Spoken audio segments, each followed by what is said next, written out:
Okay, this lucky Liverpool media-driven agenda has to stop. Big up to everybody that's here. Welcome along to the channel. Welcome to yet another video. Do me a massive favor and smash that like button for me if you haven't already, and subscribe if you are new. Both things will always and forever be greatly appreciated from each and every single one of you. Can't thank you enough for the continued or brand new support to the channel. It really does mean the world to me. So thank you, thank you, thank you. But moving on to today's video, it is about this lucky Liverpool media agenda that I've been noticing that has been snowballing and gathering momentum across the entirety of this season so far. Liverpool have been labelled as being lucky or incredibly fortunate in all four of their Premier League games, and of course in their recent Champions League game as well, that kicked off the Reds campaign with a 3-2 win over Atletico Madrid. In each of those 5 games, Liverpool have left it late to win the game in somewhere between the 80th minute till the full-time whistle in injury time. Liverpool have dropped 3 2-goal leads so far this season in all 5 of their games, and the media have been jumping on their backs. And it's understandable as to why. Don't get me wrong, I'm not some deluded Liverpool fan that is sat there questioning why the mainstream media and YouTubers, content creators, and whoever else are jumping on this. I understand why. I have previously said on live streams and videos alike that Liverpool have a massive target on their back this year. And it's not just because they've won the Premier League title last year and they go into this season the defending champions, but it's also because of the spending spree, splashing the cash at free will that they have done all summer long. The 460 odd million or whatever it was that was spent this summer has been phenomenal to watch. And as a Liverpool fan myself, of course, I have enjoyed every single moment of it. But I've also understood that with that comes obviously the massive target on your back that you are going to be heavily put under a microscope with every single move, every single game that you play out throughout the entirety of the campaign.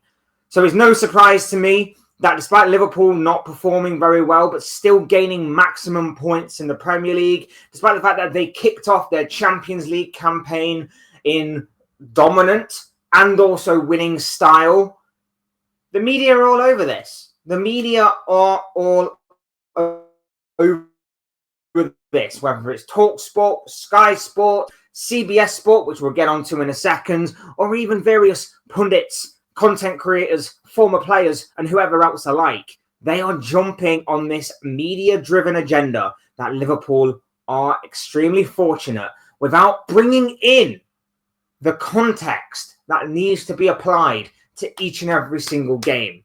Look, dropping a 2-goal lead to Bournemouth on the opening day of the season wasn't amazing, but our attack was very, very good on the day, which obviously saw us get the 3 points and get the victory at Anfield. Antoine Semenyo was brilliant on the day, deservedly got something out of the game for him personally, but Liverpool's persistence and continuing to attack even late on in search of a winner was what obviously shined through on the day. Dropping a 2-goal lead to Newcastle, that game was emotionally driven for Newcastle to step it up another level or two. And the 10 men of Newcastle did help Liverpool to a certain extent, but it also made things a little bit awkward for Liverpool at the same time. And like I say, once Newcastle got back into the game through some poor defending, it was down to Liverpool to again dig deep through true grit and determination to get the winning goal, which they did through the then 16-year-old Rio Engamoa. And a very emotional game, a difficult place to go, and also a place that Liverpool didn't win at last season. Last season, when Liverpool went to St James's Park, it was 3-3. Not many teams go to St James's Park these days and get a win. So that was a massive in of itself. Then moving on to the Arsenal game, it was complete polar opposite. The attack faltered, but the defence was superb. The defence was amazing. Liverpool won the game for a moment of magic from Dominic Szoboszlai. and Liverpool beat their closest title rivals. Again, a game in which not many people are going to be beating Arsenal this season, I would imagine, whether it be home or away, but still a massive result. And then after the international break, 1-0 against Burnley, a Burnley side who went there with one goal in mind. Do not lose. Do not get humiliated. Put 11 men behind the ball at times, it seemed, and try and be disciplined and strong, resolute. And they were for the most part. And then Liverpool went and won a penalty. A stonewall penalty. Not fortuitous, not lucky, a stonewall penalty, which Mo Salah had no problem in scoring from 12 yards out. And then in the Atletico game, Liverpool win 3-2. They again go 2-0 up. They get pegged back to 2-2. Atletico's first goal should have been ruled out for offside, but for whatever reason it wasn't. Atletico equalised for a fortunate deflected strike, and then Virgil van Dijk, the captain, the skipper, steps up, bullet header in the last gasp minutes of the game to win the opening game of the Champions League campaign for Arne Slot's men. There's context to be applied to each and every single game. But this week especially, and I wasn't going to rise to this kind of level of debate, but I had to in the end because I saw Rio Ferdinand talk about it. Rio Ferdinand talks about how Liverpool had spent so much money in the summer, but they were very, very lucky to get past Burnley. And is this the kind of thing we can expect from a team that has spent over 460-odd million this summer in terms of just scraping past and scraping results and getting lucky? And then the Atletico Madrid result happens, and this is from CBS. Play it. It was a ridiculous game, and Liverpool at the end of the day were incredibly lucky. But I do have to admit that this mentality they have, this determination they have, to never say die, to score late goals like that is quite remarkable. It's really special. It shows you a championship-winning mentality. So, right off the bat there, he goes on to say that it was extremely lucky on Liverpool's part that they won. Now, clearly this guy probably didn't watch the game properly because he's not applying context. Either that or he's just throwing this out there for rage bait, for views, for clicks, for people like me to respond to it. Because if you actually did watch the game, you'd know that there was nothing fortunate about the result whatsoever. Liverpool had the higher XG, very high XG, in fact. Liverpool had double the amount of shots on goal that Atletico Madrid did. And Liverpool also created about 7 big chances in comparison to Atletico's 1, which was a big chance right at the end of the game, just after Virgil van Dijk had actually put Liverpool ahead. So if you apply stats and your own eyes to watching the game, you'll know that there was no fortune whatsoever about Liverpool's result. It was always going to be a win for Liverpool, or at least it should have been. 9 times out of 10 would have been a win for Liverpool. And if anything, the good fortune actually fell on Atletico Madrid's part because the first goal was offside. Why VAR did not interfere in that, I have absolutely no idea whatsoever. And the second goal was a strike for a lucky deflection, which completely outwitted Alisson Becker. So the good fortune was actually on Atletico for them to have not been absolutely put to the sword by Liverpool before they were even allowed to be put back into the game. Liverpool also hit their post on a couple of occasions. They had a couple of good opportunities that they failed to properly execute in the final third. It was a brilliant performance by Liverpool, a very good performance by Liverpool overall, but apparently we were lucky.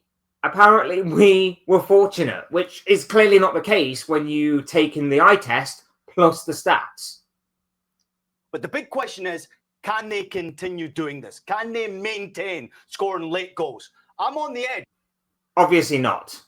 And there's no Liverpool, or I hope there's no Liverpool fan out there that is deluded enough to think that we can continue to score 90th minute winners game in, game out, for however long our season is going to go on for, whether it be the entirety of the 34 games left in the Premier League and however many games there were going to be in all the cup competitions that we're going to play this year.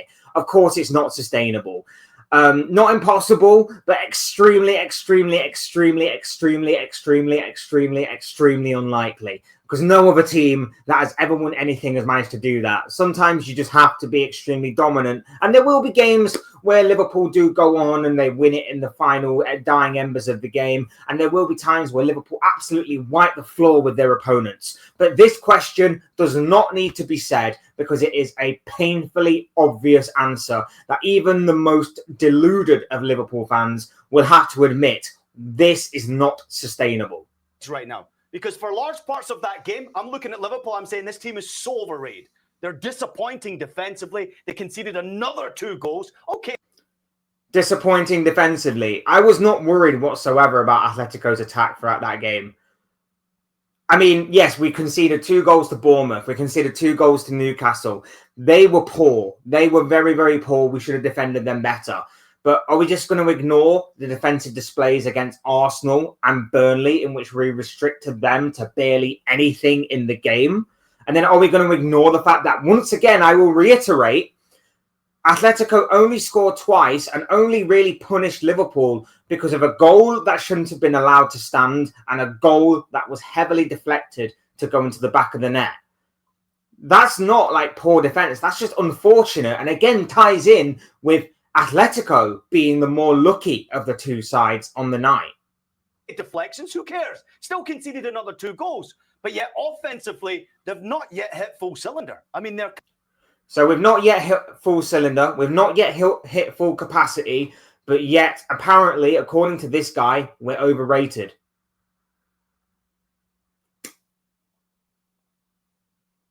I don't know why he's getting quite animated. I don't know why he is getting over the top with this and shouting almost. But how can we be overrated without actually hitting full capacity yet?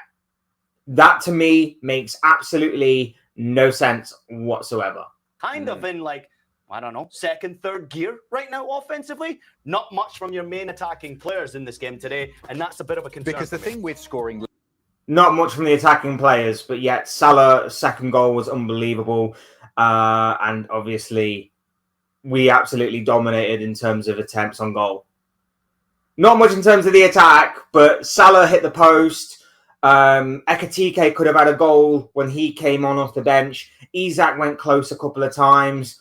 Florian Wirtz almost set up Jeremy Frimpong. If Frimpong didn't kick thin air, it would have actually been 3-0 at that point.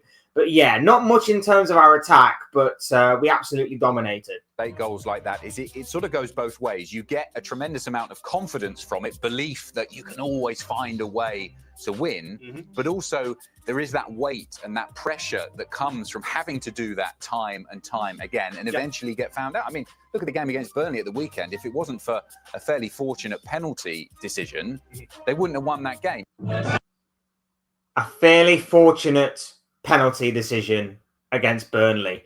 There was nothing fortunate about it. There was absolutely nothing fortunate about it. It was a stonewall penalty. It was as clear a penalty as you're going to get under the handball rule. There was nothing fortunate about that result. That was a stonewall penalty. No debate, no controversy, stonewall. Nothing fortunate about that whatsoever. And look, sometimes you have to make your own luck. I've said this as well time and time again. Sometimes certain teams are just going to have to make your own luck in this game. And let's face it, if you are going to be the side that is going to be attacking mostly, if you are going to be the side that is going to be on the offensive for most of the game, of course you're more likely to score. Of course you're more likely to force your opponent into making a mistake like what Hannibal Mabry did in that Burnley game. Of course that is going to happen. You make your own luck, you go on the offensive, and every now and again, yes, there will be times where that luck doesn't actually find you. And that luck might be a fickle thing and not be on your side. But the vast majority of the time, it will be. which is why Liverpool were on the offensive against Arsenal and managed to get that victory, albeit through a piece of magic from Szoboszlai. But you make your own luck by being on the offensive. You make your own luck by being on the offensive against Burnley. You hammer at the door for 90-odd minutes against a resolute and disciplined Burnley defence, and eventually they make the all but costly mistake for Liverpool to eventually break the door down and win the game. That is what happens. But Bournemouth get back to 2-2, but then decide, you know what? We'll take the draw. Liverpool go on the offensive. They get the 2 goals to put the game to bed. Newcastle knock on the door, and then in the one moment that Liverpool decide to play some really good football, they win the game in the dying embers of the game in extremely dramatic fashion. Look, we can't keep doing this. We know this. But this media-driven agenda by the likes of Rio Ferdinand, CBS, Sky Sports, TalkSport, TNT, whoever else it may be, is absolutely ridiculous in my opinion. It doesn't need to be said. It doesn't need to be stated. And like I say, if we're not at full capacity yet, you can't really have an opinion on the overall state of this Liverpool team. Liverpool fans will admit the likes of Florian Wirtz so far hasn't quite arrived to the party yet. But give them time, because we know how good of a player that he is, especially, and how the rest of them are, and we know that it's only going to take a matter of time before it all clicks together. And whilst we are winning games whilst playing not at our best, imagine what it's going to be like when everything starts clicking into place, which is extremely likely to happen. That CBS clip there had a lot of words to it that basically said absolutely nothing. Absolutely nothing. The media needs to stop that. It needs to actually throw out opinions that actually stick, and there has to be some justification behind it, some level of substance, some weight behind it, some evidence. But just saying that without throwing in the context of all that has happened so far this season, and especially that game against Atletico, was just a stupid clip that did not need to be thrown out there, other than to get people like me to respond to it and everybody else to also respond to it online as well. Look, these are the thoughts, comments, opinions, predictions, feelings, whatever you want to call it, of this guy. I want to know what you guys are thinking and feeling. So drop whatever you are thinking and feeling down below in the comment section. I'm sure what you have to say is great, interesting reading. So please do use and abuse that comment section, people. Otherwise, hit the like button on the way up if you enjoyed the video. Subscribe if you are new. Both things will always and probably be greatly appreciated. And as always, thank you all so much for watching and listening. I've been Fletch. This has been another Fletch Talks video. And I will soon speak to you all again soon in another video or live stream or whatever it may be. Cheers, guys. Thanks everyone for watching. Take care. Enjoy the rest of your day. And I'll speak to you all again very, very soon.